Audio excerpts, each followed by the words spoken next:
What's up, Totem Pole Nation? Welcome back to Lambo and Matt's World of Sports. Today, we are talking about Caitlin Clark, who will be breaking Kelsey Plum's all-time scoring record in NCAA Division I basketball history. That game is at 8 o'clock. She is 8 points shy.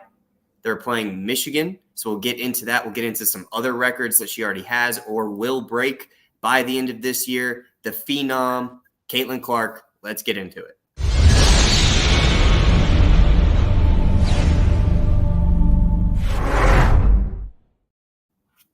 Well, who expected this in women's college basketball?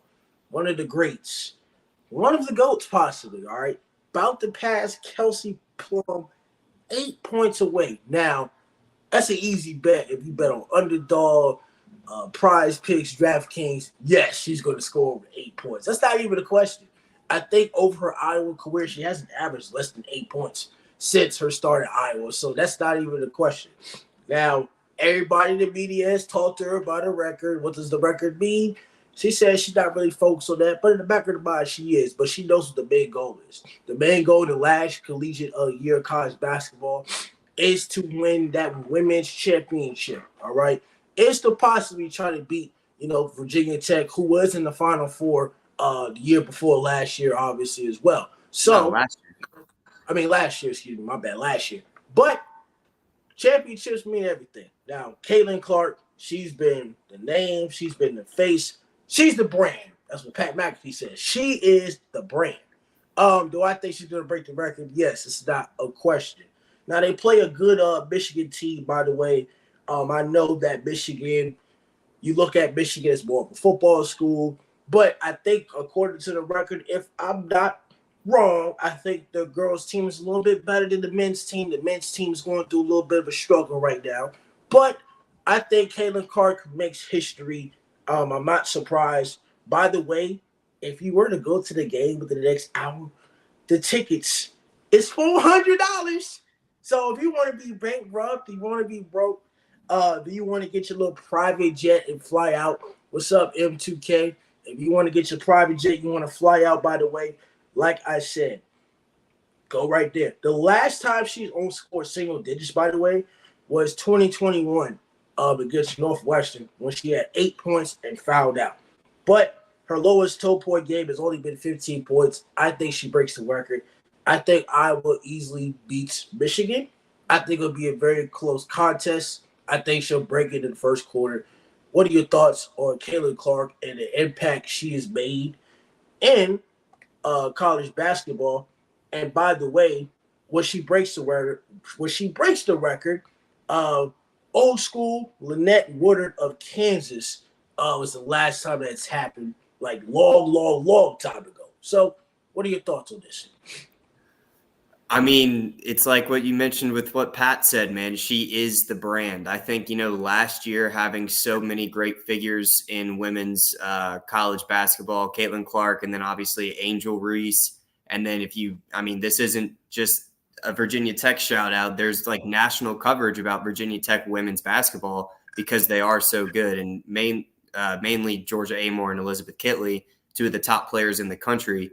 Like that group of like probably 10 women in college basketball are just exploding in the popularity of the sport. And it's led by, no surprise, Caitlin Clark, who's, the most electrifying player at the college level. You could argue on both men and women's side. On Sunday, leading up to the Super Bowl, while there were Super Bowl pregame shows going on, people tuned in to watch Caitlin Clark potentially break that record. 1.8 million viewers on Sunday leading into the Super Bowl to watch that game. They played Maryland earlier this season, 1.5 million. Peacock and NBC reached nearly 2 million for Iowa's game at Ohio State.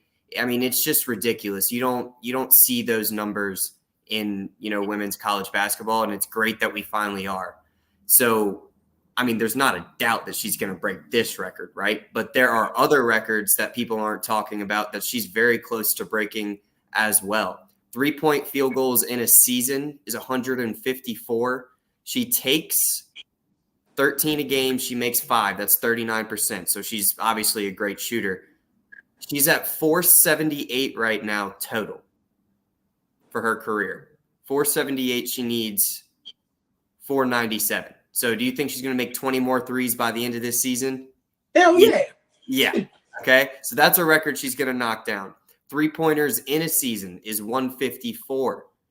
This year, she has 131. So again, just another 20-shot gap right there that I think everyone would assume she's going to hit. So she's going to have the 3-point records as well, minus the in one game, unless she springs 15 3-pointers and makes 15 in a game. But the record is 14. I don't know if we can predict that one being broken. But in a season and in a career, Caitlin Clark will hold those records as well. Now, points per game is set at 28.4 for her career.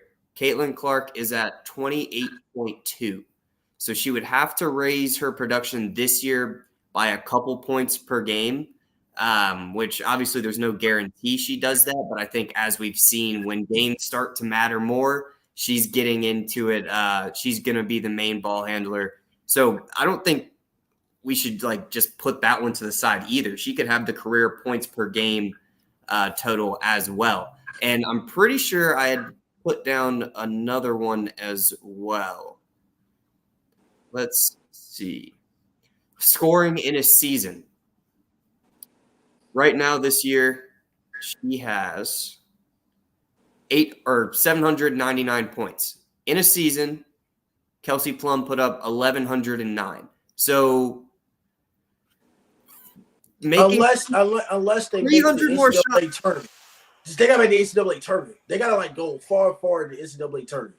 Yeah, to break the record. I don't know if she's going to break the single season scoring record, but I just named 4 other records that she's going to have by the end of this year. She also became one of the only 5 players in NCAA women's basketball history to pass for over 1,000 assists as well.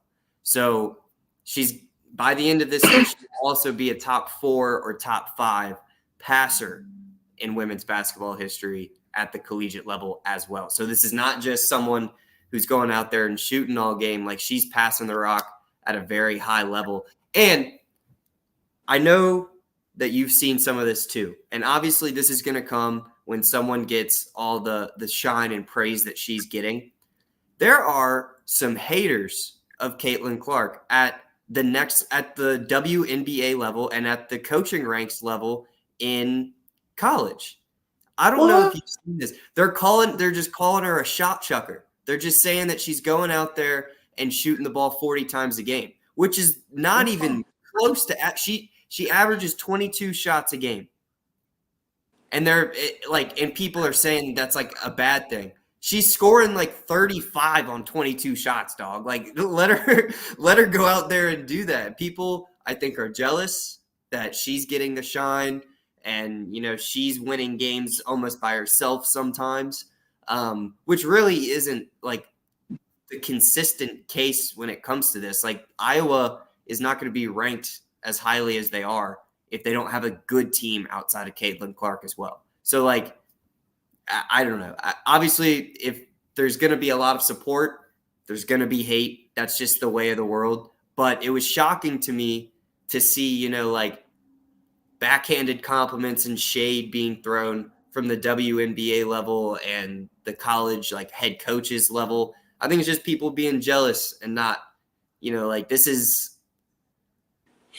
the modern.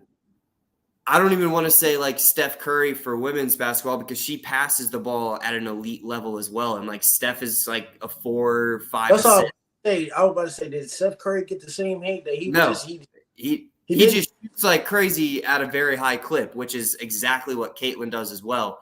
But Caitlin kind of has that LeBron aspect where LeBron's the all-time scorer, but he's also a top 5 passer. And that's exactly what she's doing at the collegiate level. And I just don't understand why people throw shade at that. I don't really know what there is to be mad at with her game at all. And then she's a dog. She's not just out there putting up shots and staying quiet. She chirps, she barks at the ref, she barks at the other team. She's a dog, man. She's a fierce competitor, and I think at the men's level, it would be like celebrated like crazy. So to see people hate for maybe just because she's a girl, like that's BS, because she'd bust everybody's ass that's talking shit about her in a one-on-one game. Well, also when you talk about Caitlin Clark, it could be her final month in this uniform, or she could return for a fifth year because of the COVID-19 waiver. She says she'll make a decision by the end of the season. If she wants to break more records, she can stay. If depending on how far they make into the NCAA tournament, and depending on like the other players on the team, who comes back, who doesn't come back, because it's very hard to make the NCAA tournament, or actually, to win a championship, also to make it as well. So that kind of depends on that and what spot she is in the WNBA draft. I think she's top 3 in the She's one. She's one. She is one. She's one. She's one. Yeah. Okay. But I mean, if she wants to win another title, with Iowa, another Big Ten title, another run at the Final Four, yeah. But like I said, she hasn't made a decision. I don't speak from Caitlin Clark. She speaks for herself. I'm just saying there's a possibility that she stays. We'll have to wait and see. Here's what I'll say. Go ahead. Here's what I'll say about that. I think for most girls in the position of you've done your 4 years and now you have that chance because of your COVID year being, like this senior class's freshman year, they have an extra year if they want it. Now, normal circumstances for a collegiate basketball player, you're not going to go pro most likely. Yeah, come back, get some I don't even know what that comment means. Get some NIL, which whatever that level of stuff is, at their level, and get an extra year. Get your master's if you need it. Like, that's cool. Caitlin is in State Farm commercials. She's got already like deals with multiple big companies and stuff. And she's obviously, like how most, if not all, WNBA players go play overseas in their off season.